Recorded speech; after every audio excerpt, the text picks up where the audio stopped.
Hi అండి, ఎలా ఉన్నారు? Welcome to Sivakumari kitchen.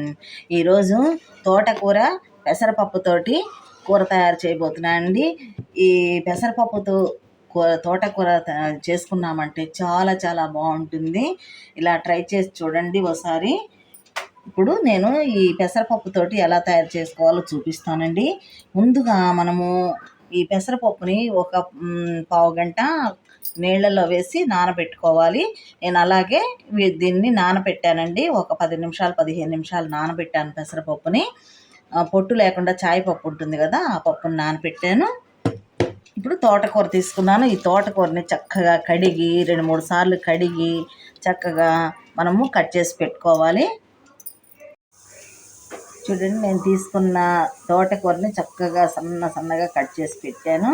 ఇట్లా కాడలు ఉంటాయి కదా, కాడలు కూడా సన్నగా కట్ చేసి పెట్టుకోవాలి. తర్వాత ఉల్లిపాయలు కట్ చేసి పెట్టాను. కరివేపాకు తీసుకున్నాను, కరివేపాకు కూడా సన్నగా కట్ చేశాను. ఈ పెసరపప్పుని నానబెట్టుకొని తీసుకున్నాను. ఇప్పుడు ఈ కూర పెసరపప్పుతోటి ఎలా తయారు చేసుకోవాలో చూద్దాము. చూడండి, బాండీ పెట్టాను, స్టవ్ వెలిగించి ఆయిల్ వేస్తున్నాను. మనకి కూరకి తగినంత వేసుకోవాలి. 4-5 టీ స్పూన్లు వేసాను.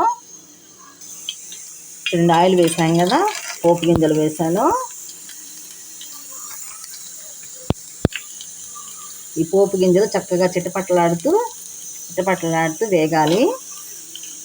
ఇప్పుడు ఎండుమిరపకాయలు కట్ చేసి వేసాను.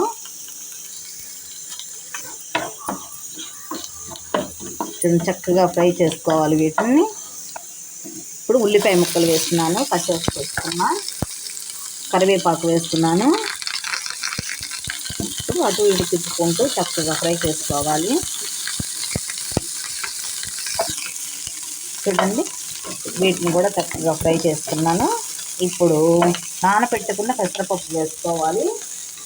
పెసరపప్పు వేస్తున్నాను.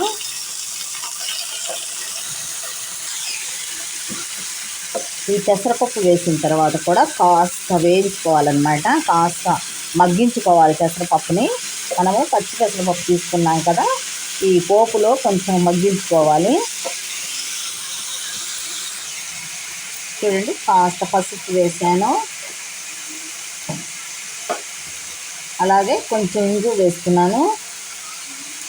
ఈ ఇంగువ కూరకి చాలా చాలా రుచి వస్తుంది. అప్పుడు ఈ పప్పు కూడా కొంచెం మగ్గాయి. చూడండి, ఇట్లా మగ్గించుకోవాలన్నమాట. ఇప్పుడు ఆకుకూర కట్ చేసి పెట్టుకున్నాం కదా, అది వేసేస్తున్నాను. చూడండి, ఇలా మనం కట్ చేసి పెట్టుకున్న ఆకు మొత్తం కూడా ఇలా వేసేసుకోవాలి. ఇలాగా చూడండి, మనము వేసుకున్న ఆకు చక్కగా కలిపేసాను పోపులో. ఇప్పుడు కాస్త సాల్ట్ వేసుకుందాము. మన కూరకి తగినంతగా మనం ఉప్పు వేసుకోవాలి.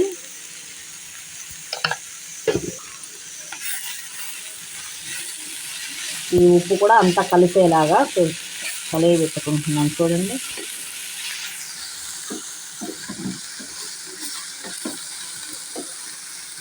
ఇప్పుడు స్టవ్ని సిమ్లో పెట్టుకొని చక్కగా మూత పెట్టేసుకోవాలి.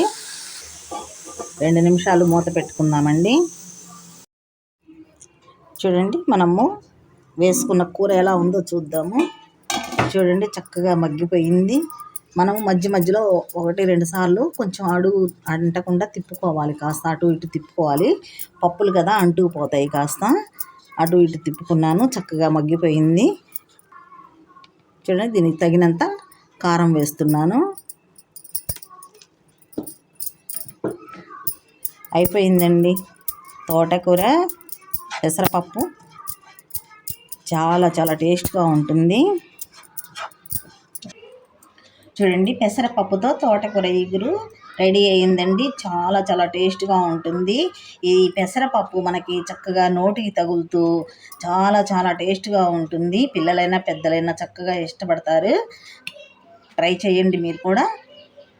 ఈ రెసిపీ నచ్చినట్లయితే లైక్ చేయండి, షేర్ చేయండి. మరిన్ని మంచి రెసిపీల కోసం సబ్స్క్రైబ్ చేసుకోండి. Thank you.